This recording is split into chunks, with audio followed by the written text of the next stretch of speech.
নমস্কার। মৌলি গাঙ্গুলি ইউটিউব চ্যানেলে আজ আপনাদের শোনাব বুদ্ধদেব গুহর লেখা গল্প খেলনা।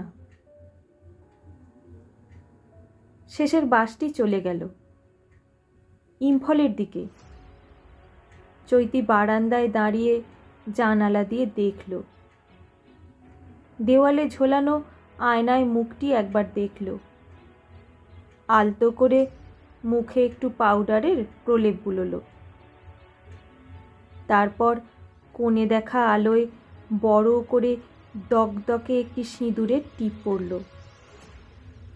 রুদ্র ওদের বাড়ির লাগোয়া ব্যাচেলার্স মেসে তাস খেলতে গেছে।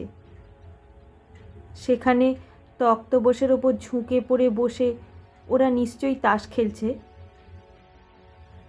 কাপের পর কাপ চা খাচ্ছে, সিগারেটের পর সিগারেট খাচ্ছে। ঘরটিকে এতক্ষণে আস্তাকুর করে তুলেছে। ছেলে মাত্রই নোংরা, তার উপর অতজন কম বয়সী ছেলে যদি একসঙ্গে থাকে।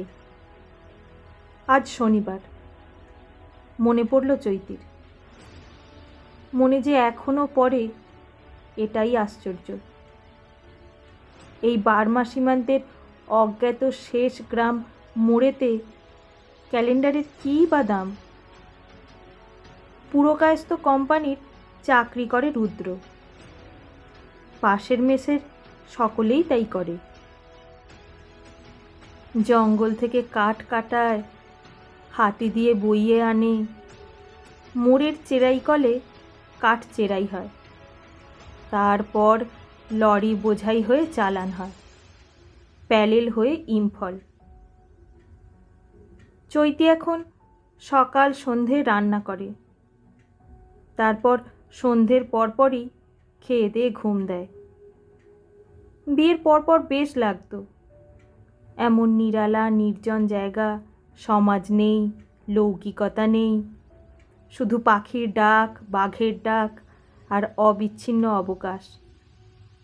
আর নিজের স্বাধীনতার সংসারে নানা রকম মজাও ছিল তখন।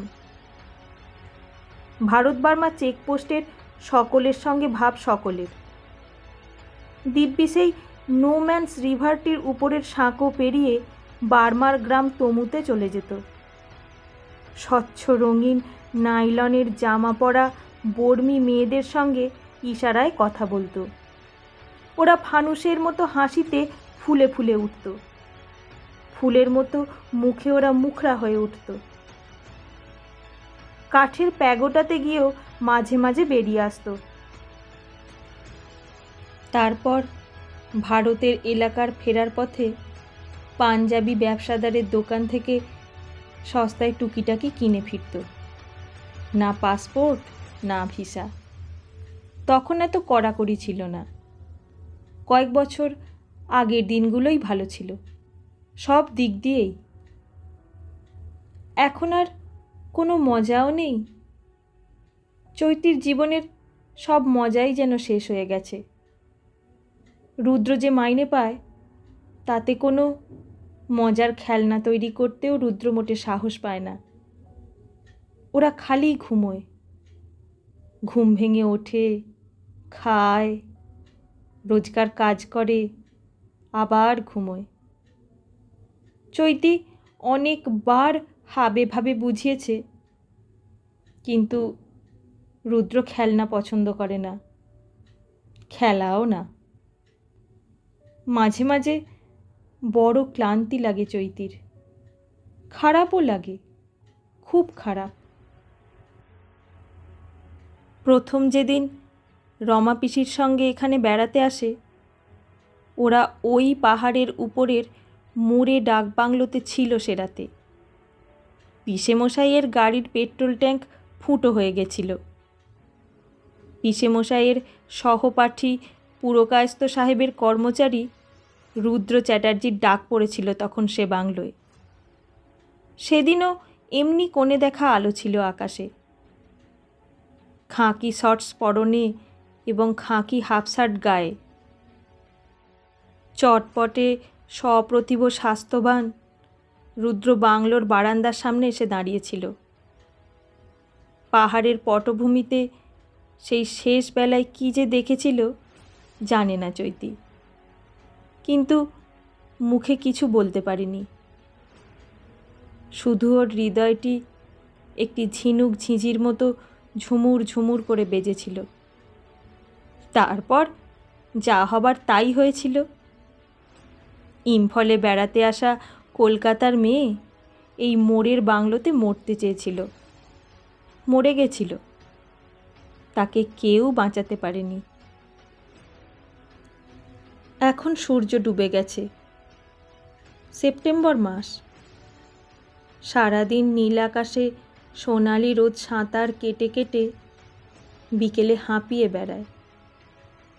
ঝুরঝুর করে সজনে পাতায় দোল দিয়ে হাওয়া বয়। গেটের কাছের আমলকি গাছটা সারা দিন মুচুর মুচুর করে পাতা ঝরায়। শেষ বিকেলে দাঁড় কাকটা চ্যাগারের উপর বসে বসে শুদ্ধ গাতে কা কা কা কা করে গান গায়। মণিপুরি মেয়েরা খোলের তালে তালে বাড়ির উঠোনে উঠোনে পুংচলম কিংবা থৈবি খাম্বার নাচ নাচে। ওদের গানের সুর দেখতে দেখতে কার্তিক মাসের কুয়াশার মতো সন্ধ্যের পর সমস্ত মোড়ের আকাশ বাতাস ভরে তোলে। সুরের সুরেলা চাঁদোয়ার মতো মোড়ের আকাশ ওদের গান আর খোলের শব্দ ভেসে বেড়ায়, দুলতে থাকে। বেশ লাগে। ময়দা মাখতে মাখতে কি প্রেসার কুকারে মাংস চড়িয়ে বসে বসে চৈতি ওর কলকাতার জীবনের কথা ভুলে যায়। ভুলে যায় যে ইচ্ছা করলে ও আজকে বালিগঞ্জ পাড়ায় কোনো এক্সিকিউটিভের স্ত্রী হতে পারত। এই সময় আলো ঝলমল রাসবিহারী অ্যাভিনিউতে ছোকরা চাকরকে সঙ্গে নিয়ে স্লিভলেস ব্লাউজ পরে শপিংয়ে বেরোতে পারত। এখন ওর মনে হয় ও যেন বরাবর এই মোড়েতেই ছিল, মোড়েতেই ও বড় হয়েছে, মোড়েতেই ওর মরণ হবে। এমন সময় ঝড়ের বেগে রুদ্র ঘরে ঢুকেই বলল, আকাশের দিকে তাকিয়ে কি ভাবছিলে? খাবার দাবার কিছু আছে? চৈতি হেসে বলে, দাঁড়াও, একটু বসো ইজি চেয়ারে, আনছি। ওসব বসা টসার সময় নেই আমার, এক্ষুনি যেতে হবে। কোথায় যাবে? তা দিয়ে তোমার দরকার নেই। দরকার নেই? না, দরকার নেই। যাচ্ছি আমাদের ব্যাডমিন্টন ক্লাবে, মিটিং আছে। চৈতি মুখ নামিয়ে বলল, বেশ। অল্পক্ষণের মধ্যে জামা কাপড় বদলে রুদ্র বেরিয়ে গেল। যাবার সময় বলে গেল, আমার জন্যে আবার বসে থেকো না খাবার নিয়ে, প্রেম দেখানোর জন্যে।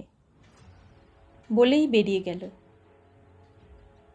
চৈতি নিজের মনে বিড়বিড় করে বলল, প্রেম আমার আর নেই। চৈতি জানে রুদ্র কোথায় গেল এখন। প্যালেলের রাস্তায় কিছু দূর গিয়ে ডান দিকে জঙ্গলের মধ্যে একটি সুঁড়িখানা আছে। ওর মণিপুরি ঠিকে ঝিয়ের কাছে সব শুনেছে চৈতি। বাঁশের বেড়া দেওয়া ঘর, মোষের শিঙের মতো বিনুনি বাঁধা মোটা সোটা খাসিয়া মেয়ে আছে ওখানে দুটি। তাদের দেখতেও নাকি মোষের মতো।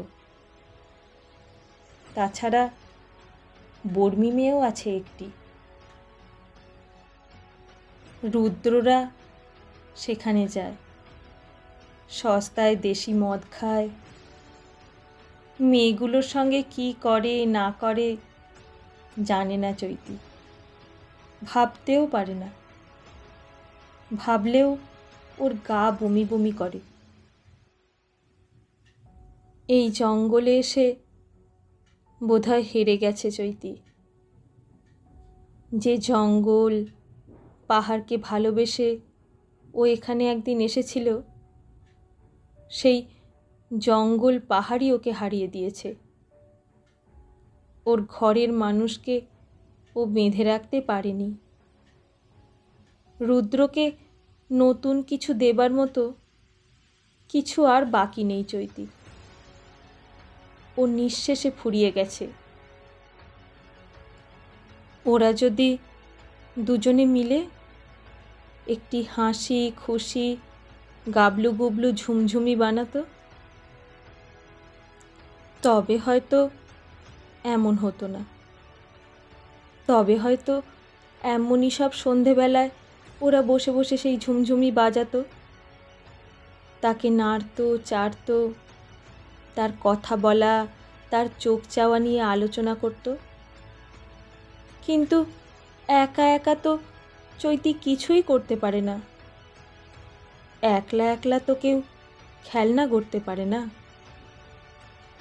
মাঝে মাঝে ও মনস্থির করে ফেলে, ভাবে পরদিনই ভোরের বাসে ফিরে যাবে ইম্ফল, সেখান থেকে কলকাতা।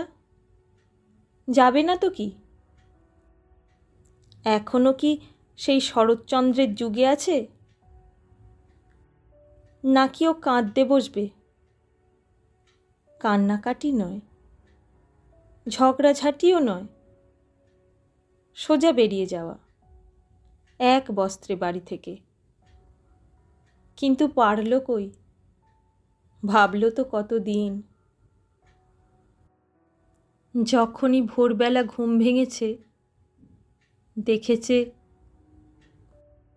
অসহায়ের মতো রুদ্র পাশে শুয়ে আছে। তার কোমরের উপর দিয়ে ডান হাতটি মেলে দিয়েছে। রুদ্রের লজ্জা নেই, ভয় নেই, গ্লানি নেই। তবু রুদ্রর হাত ঠেলে সরিয়ে দিয়ে চৈতি উঠে দাঁড়িয়েছে। দাঁড়াতেই ভোরের মিষ্টি হাওয়া গায়ে লেগেছে। সকালের শুকতারাটি স্নিগ্ধ নীলাভ দ্যুতিতে রঙ্গনের ডালে চুলবুল করে উঠেছে। ও সব ভুলে গেছে। শুধু মনে হয়েছে রুদ্র এখনই বেরিয়ে যাবে কাজে। বেচারা কত মাইল পথ পায়ে হেঁটে হাতির পিঠে যাবে কে জানে। সব রাগ ভুলে গিয়ে তাড়াতাড়ি চায়ের জল বসাতে গেছে চৈতি। কিন্তু আর নয়। আজ ও সত্যি সত্যি প্রতিজ্ঞা করে ফেলল, আর নয়। লজ্জাহীনেরও লজ্জা আছে। সেই লজ্জার সীমাও তার পেরুনো হয়ে গেছে। আজ একটা হেস্তনেস্ত করবে সে।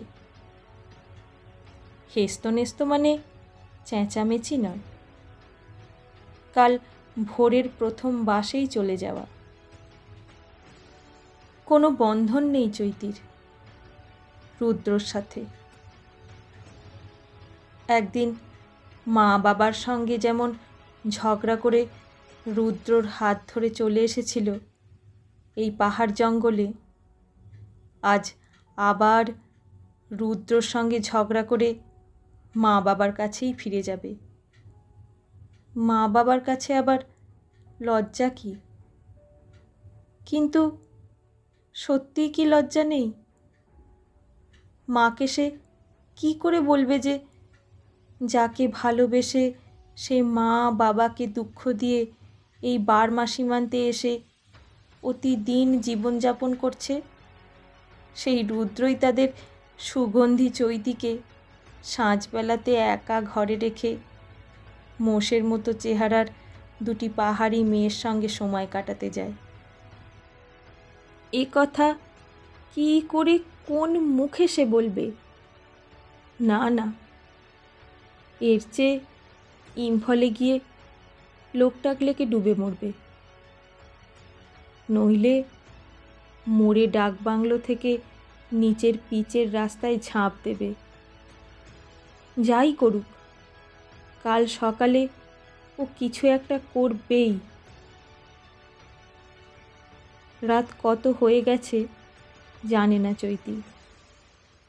বাইরের ফিকে জ্যোৎস্নাও ওর মতো খেলনাহীন, একাকিত্বে বেদনাতুর, স্তব্ধ হয়ে রয়েছে।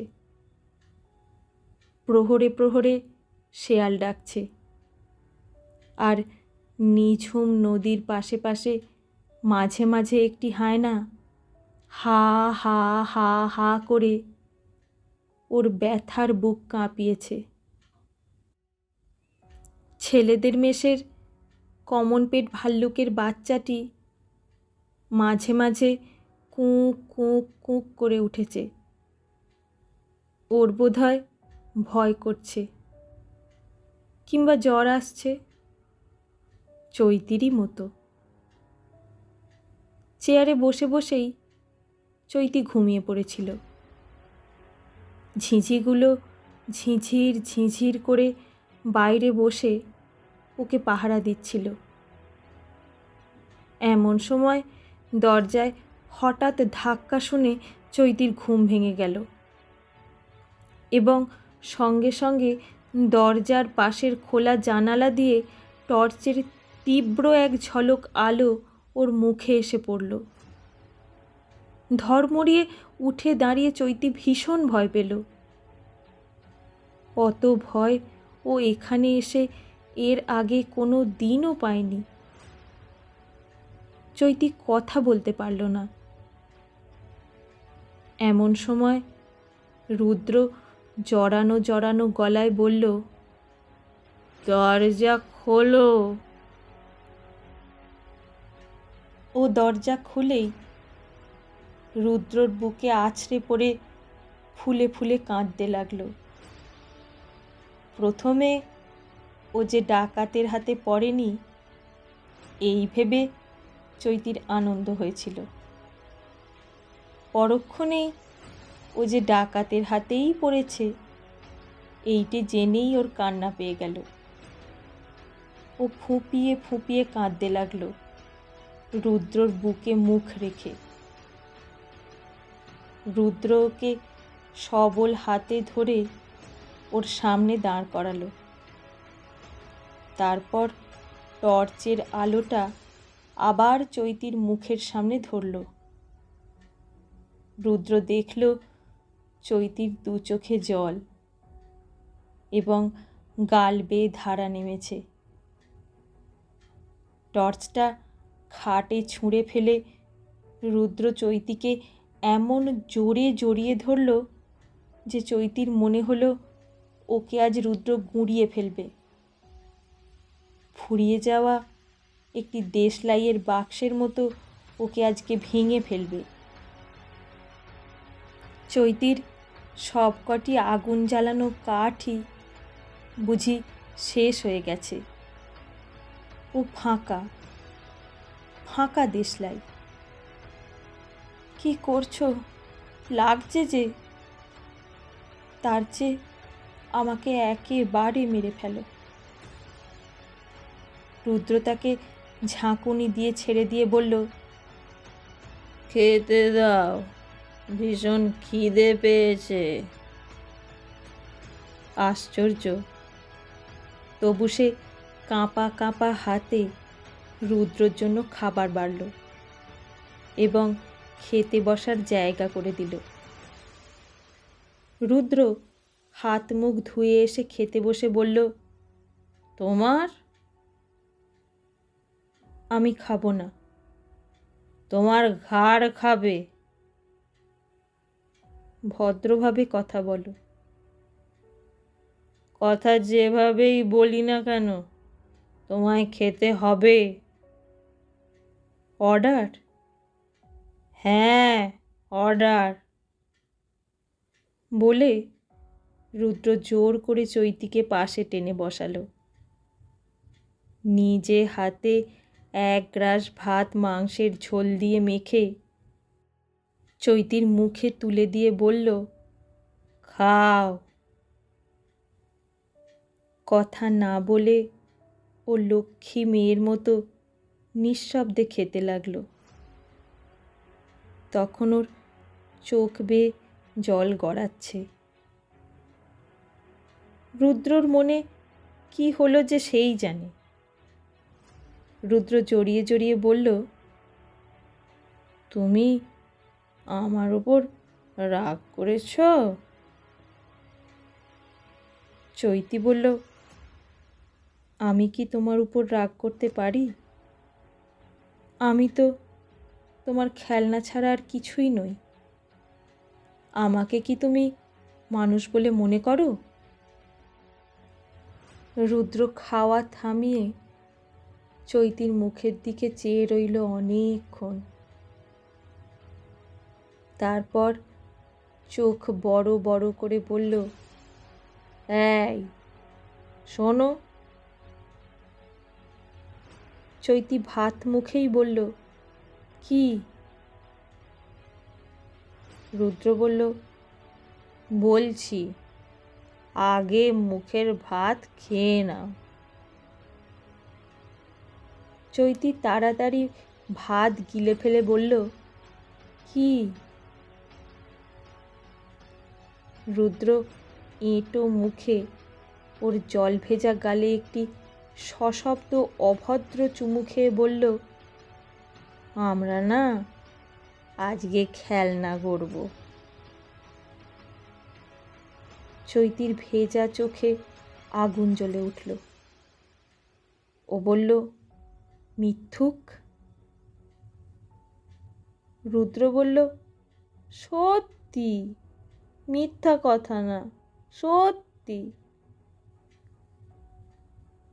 কাঁদতে কাঁদতে চৈতি ফিক করে হেসে উঠল।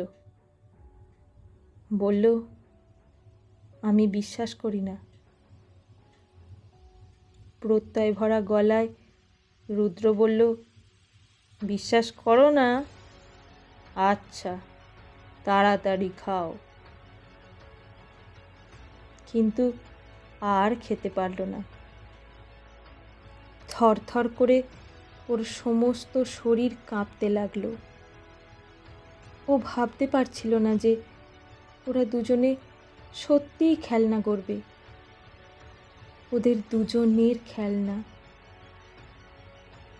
ও বলল, তুমি আমার ভাগেরটাও খাও। বলেই মাংসর বাটিটা উপুর করে রুদ্রর পাতে ঢেলে দিল। রুদ্র বলল,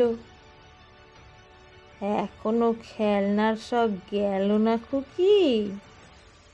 তুমি একটি কচি খুকি। রুদ্রর রুক্ষ চোখে ওর পেলব চোখ মেলে চৈতি বলল, তুমি ভীষণ অসভ্য।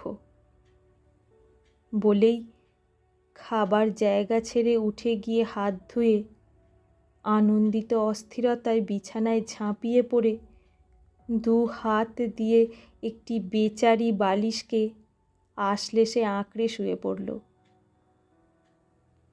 রুদ্র খাওয়া শেষ করে উঠে লণ্ঠনের শিখাটি কমিয়ে দিয়ে খাটে বসে একটি সিগারেট ধরালো।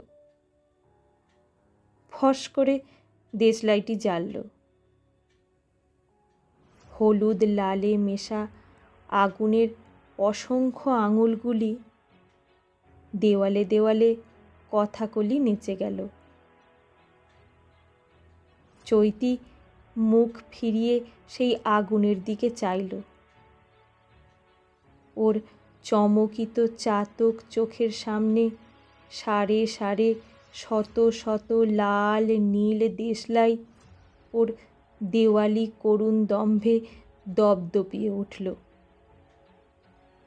চৈতির মাথার মধ্যে ছোটবেলার মিষ্টি ভাবনাগুলি ঝিনুক ঝিঝির ঝুনঝুনির মতো কোনো অদৃশ্য সেতারির ঝালায় ঝরতে লাগল। ললিপপ, লাল নীল দেশলাই, খেলনা, শিউলি ফুলের গন্ধ, মার চোখের চাউনি, সব একে একে সারে সারে ওর মাথায় ভিড় করে এলো। চৈতির মনে হলো এই শারদ রাতে শুয়ে শুয়ে ও কোনো স্নিগ্ধ সুগন্ধি স্বপ্ন দেখছে। রুদ্র হ্যারিকেনটা নিভিয়ে দিল। একদলা নরম তুলতুলে সাদা বেড়ালের মতো শরতের জ্যোৎস্না আমলকি গাছের ডাল বেয়ে জানলা গলে ঝুপঝুপিয়ে খাটে এসে নামল। টিনের চালে চৈতি শিশির পড়ার শব্দ শুনতে পেল। টুপ টুপ টুপ। পাশে শুয়ে রুদ্র কি যেন বলতে যাচ্ছিল। ওর ঠোঁটে আঙুল ছুঁয়ে চৈতি ফিসফিস করে বলল, চুপ চুপ।